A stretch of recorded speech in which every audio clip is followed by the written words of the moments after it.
Well, have you ever had that flutter in your chest, that feeling you're like, I'm not quite sure what it is? Today we're talking about chest pain and when you should go see the doctor. Dr. Sridevi Challapalli, here's a cardiologist here at St. Mary's. Thank you so much for being with us. Thank you. All right, so what causes that? So many people have felt it. What causes chest pain, or some common causes? Well, chest pain can be caused by a lot of things.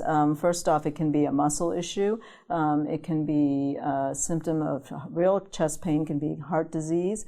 If you're having the chest pain, you might think of myocardial infarction or a heart attack.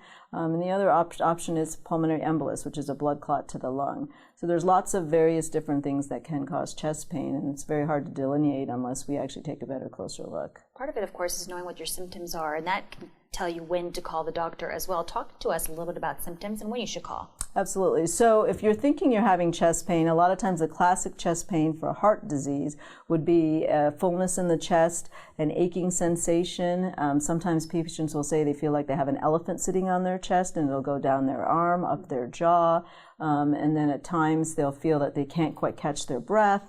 And sometimes women will present a little differently, and they might have an indigestion sensation, and they might think, oh, it's just a little acid reflux, or it's just a little abdominal discomfort, and that actually might be a sign of a heart attack as well. And that can happen in men as well. So these symptoms can kind of vary from the very crushing type of pain to maybe the indigestion type of pain. Some patients will only present with arm pain. And so if you have these symptoms, it's very important, though, that you do contact your physician.